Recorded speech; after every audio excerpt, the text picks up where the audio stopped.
On everybody? BobbyFi here, flying solo today because we have no sheets.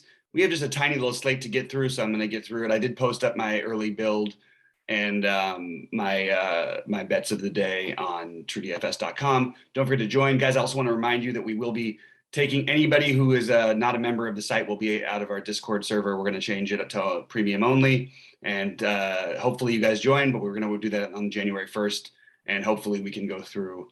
You guys will all stick with us and we can keep making money together or start making money together if you guys just joined. Anyway, let's get into it today. There's a lot of like weird little in-between borderline decisions you're going to come to when you face the slate. Your core guys for cash are going to be guys like Dylan Brooks, Jaren Jackson. This Memphis LA game is a game you want to target, in my opinion. You're going to get a pretty, for once, a fairly owned and a fairly LeBron James and a fairly owned Anthony Davis. It is a 3-game slate. I like both those guys. I don't mind in this tempo if you want to take a shot on Westbrook. He's going to be significantly lower owned than the other two, and certainly has enough upside in a fast-paced matchup, especially against this Memphis team. But just his numbers suffer so much without LeBron. I think THT would end up being my fourth favorite Laker, and then you can always take a long shot on Carmelo or Malik Monk. I think Malik Monk has some upside. Everybody was into him before. I think that this is a spot you can go back. And on the other side, as I mentioned, Jaren Jackson, Dylan Brooks, followed by Tyus Jones and Steven Adams would be my favorite plays. DeAnthony Melton, I think, is a terrific play for value if we don't get other value by the end of the day. And even Desmond Bane. I think that's really where you want to target your focus tonight is on the Lakers and Memphis game. The Utah-Philly game is interesting. Partly the back-to-backs make it especially interesting. Philly going from Charlotte back to Philly, Utah coming into town and out, after playing last night. I really am struggling with what I want to do in this game. I think that the easiest thing is to play Donovan Mitchell on a back-to-back, maybe not quite as ideal. The price on Mike Conley is nice. And then I always say these are the kind of slates you want to play Royce O'Neal. The problem is everyone else is going to start doing that, especially after coming off of a big night. Would normally be a spot we'd want to target him, and he's been really good this year. He's been more productive fantasy wise, so he's going to have some ownership. So maybe you can get creative with Ingles, but then he's also going to be owned. I think Clarkson, in a lot of ways, may end up being my favorite Philly play, Utah play here. But I don't think any of them are absolute necessities. All those guys make for good plays. I think all those guys are viable in cash formats, actually, but they're all going to have the ownership to reflect it. Gobert against Embiid is kind of interesting. I think that it's going to keep the ownership off of him. I don't love the situation, the spot, but I do think that it's, interesting to play a low-owned Gobert in this spot. So I'm open to it. I just don't think it's a priority. On the Philly side, this is where you're going to get the no ownership thing. I don't like playing Danny Green, but if there's a slate to play Danny Green, it's when there's no value and he's going to be low-owned. Because he can always get hot and make enough threes to pay off his 3,300 salary. He's put up 20 and 22 over the last 2 games.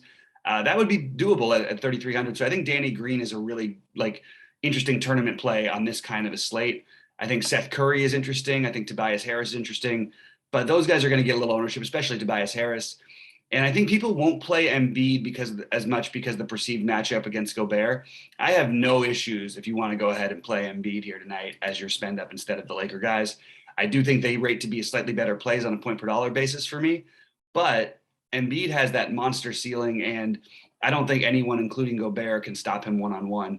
I actually would worry about him more in other matchups with other guys more than I would Gobert because he's just got the strength where I feel like he could have a big night even with Gobert. Again, though, we're on the back-to-backs here. So I actually like the under overall in this game. And if you want to get the really, really low-owned, weird not off the board, just strange play, it would probably be Maxey. But overall, this game has less interest to me. But I think the Danny Green as a value play is kind of interesting. I think Maxey or Shake Milton is interesting. And I think on the Utah side, all those guys are cash viable. Basically, everybody 1 through 7 on their roster. Actually, I forgot to mention Bogdanovich. He's viable as well. But I would probably lean Mike Conley and Donovan Mitchell as my main plays with some Clarkson, with some Ingles and O'Neal, and then Clarkson as my favorite tournament spot. I think he could have a big night tonight. The back-to-back, he gets more minutes. They do have everybody healthy, so maybe his ceiling doesn't seem quite as high, but it should be a competitive game. They have to play in Philly. Maybe they could use Clarkson with a little spark off the bench, and he can put up 30-plus fantasy points, which I think we'd be really happy with at 4,900. Denver, San Antonio, you're going to get high ownership on Jokic, and why not? I mean, he's the obvious spend it. All the guys I have in the 20% range at the moment. I think it's going to change as we get closer. People will harness in to some other stuff. And Jokic, you know, I got the overtime love last night, which bumped him up from 55, I believe, to 72 fantasy points. But just a fantasy machine, a great matchup here. It is a back-to-back. There is something, you know, some kind of concerns you could throw out there that because of it. I think Monty Morris is interesting. And I think Aaron Gordon, because no one will play him, is interesting. Aaron Gordon and Will Barton both fit that same category of if no one's going to play him, then we should have some interest on this little slate. It just feels so thin to play Aaron Gordon. These are not recommended plays. This is just, you know, the guys I'm going through as I look through the plays I want to make tonight. Will Barton, I think you actually could make it probably a better case for than Gordon. We at least have seen some sort of ceiling, and more than ceiling, consistent fantasy production is really important on these slates, especially when the guys aren't going to be owned very much. I currently am showing Will Barton to be just around 10%, which is probably worth taking a shot on. The long shot tournament plays are Bones Highland and Facundo Campazzo for different reasons. One of them probably has a decent game here. Maybe you play one of these guys in a Danny Green, and then you're there, boom, you're off the board. You could play the spend ups you want. They're not the best plays. They just are guys who can get it done for us, and we need to try and get weird. Remember the rules. Try to get weird on these little slates and try to manage your bankroll. That's the most important thing. Derek White is popping off the page projection-wise going into the next game. And I honestly am okay with just sort of like, I could see it going either way. I think for cash, sure. 6,300, sure. Same thing with Podol, sure. That's how I feel, basically, just sure. I don't feel like I need these guys. I feel like I can try to avoid them at pretty extreme chalk and play the lower owned parts of it. Lonnie Walker is going to be the cheap value nonsense. I think that, like, obviously Lonnie Walker carries more of a ceiling probably than Danny Green, but are we just going to let this guy keep getting owned 30% and then basically like almost never getting there with the occasional dart game? I think I'd rather play, if we're going to do that, we should treat him like a low owned play, not play him when he's 30,000% owned. I think DeJounte is right there with the other guys. Maybe you could argue he's ahead of the Laker guys, but the matchup's a little better for the Laker guys. But I would say that DeJounte is a really viable spend up. Maybe avoiding Jokic and playing DeJounte. I don't know. I'm trying to find ways to get a little bit creative on this, and it's going to be hard for me to do. The good news is I will be live 6 Eastern time. We'll have a better feel for the slate by then. I'm guarantee we're going to hear about some stuff happening that we don't even know about yet. But I do like the DeJounte play. And by the way, if you're not going to, instead of playing the super chalky Lonnie Walker, you can jump over and play Doug McDermott, which doesn't feel great. But I would play Doug. I mean, at least he occasionally puts up 20 fantasy points. Lonnie Walker has been literally doing it none of these times.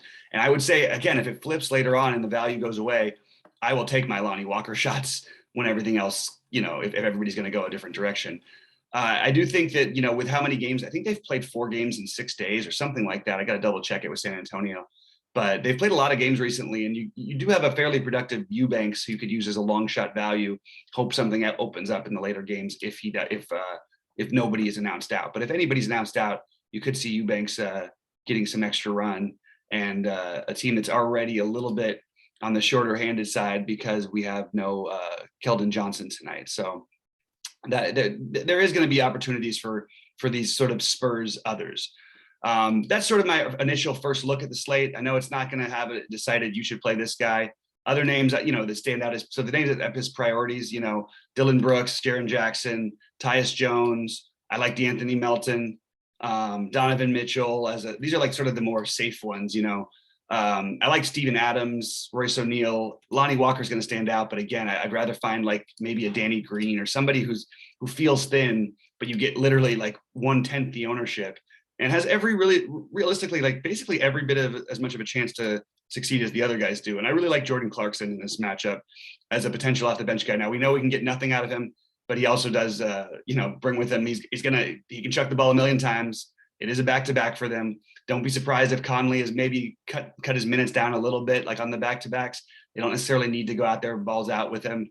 And then I think Seth Curry is just like, no one's going to play Seth Curry. I would love to take that shot. So those are sort of my a little bit off the board guys, but I do think the main target should be surrounding the Lakers and Memphis game. There's only, you know, the 7 o'clock game, and then there's nothing after 8:30. So we should know most things within that realm. And I think it's interesting, you know, people missed out on the Paul George thing last night. Like, I mean, they didn't miss out on Paul George, but they missed out on him being out, and it made some of the other guys really strong plays, and nobody was playing that. And then even all the guys out for Portland opened things up for guys like Nasir Little, these guys were fractionally owned. But this is not a night we have to worry quite as much about that. We don't have a bunch of Q tags in the later games. There could always be a late scratch with COVID and everything. But overall, I think we know what we want to do. Target the Lakers-Memphis game. By the way, I like the Lakers to win this game and cover. That's one of my bets that I'll give away for free. That's on TrueDFS.com. And I really think you try to find the other pieces that usually we wouldn't play. This would be a great PJ Tucker night, for example, because there isn't that much value. We have some potentially low-owned guys, and I'm going to treat Danny Green like that. I'm going to treat Drew Eubanks like that, and mix in some of these weird little pieces to try to fill out a way to get different enough. Maybe even leave some money on the table in some lineups as I'm looking at it, because it seems like a pretty straightforward slate. And oddly enough, though, I'm showing the early ownership is sort of spread more than you'd imagine. A lot of 20+% owned guys, but you can win with a bunch of 20% owned guys on a 3-game slate. So anyway, guys, good luck to everybody today. I posted all my stuff on TrueDFS.com. Sheets updated his sheets, even though he's on the road. So shout out to him for doing that. And let's make some money today. Good luck, everybody.